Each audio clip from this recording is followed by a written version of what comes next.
For 2 decades, CIA pursued nightmarish mind control experiments. In the paranoid era of the Cold War's Red Scare, the CIA became obsessed with developing methods to control the human mind. Under the codename MKUltra, the agency launched an extensive top-secret program in 1953 to find techniques for brainwashing, behavioral modification, and mind control.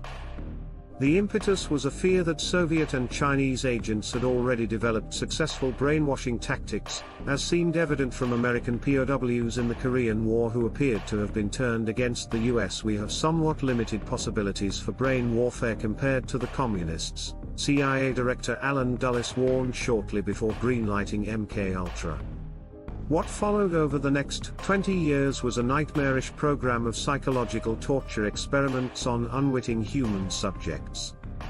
Under the supervision of chemist Sidney Gottlieb, the CIA used Nazi scientists' research into unconscionable realms, dosing people with mind-altering drugs, subjecting them to excruciating torture techniques, employing hypnosis and electroshock therapy, and testing other sadistic methods. MKUltra's test subjects initially included prisoners, drug addicts, sex workers and the mentally ill, what the agency called expendables and people who couldn't fight back. The most infamous operations took place in secretive CIA prisons overseas where captives were subjected to mind depatterning through sensory deprivation, abuse and dosing chemical cocktails. But the unethical experiments quickly metastasized to doping unwitting civilians across the United States and Canada.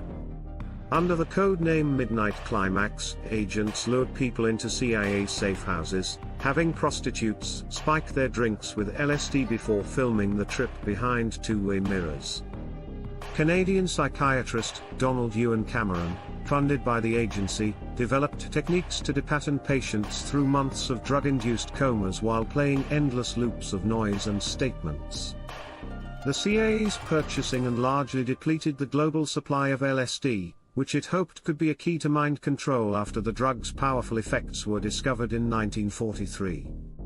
MKUltra's scope grew so vast that the agency quietly funded around 100 studies at universities, hospitals, prisons and other facilities across the US and Canada. Ultimately, the program proved a grotesque failure beyond a few accidental insights, failing to reproduce anything resembling mind control despite torturing thousands.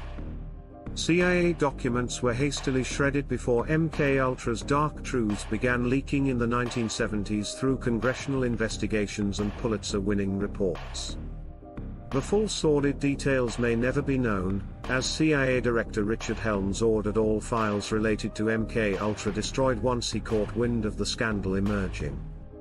But enough glimpses exist of the program's $25 million budget to reveal the breathtaking immorality of the CIA's mind control obsession.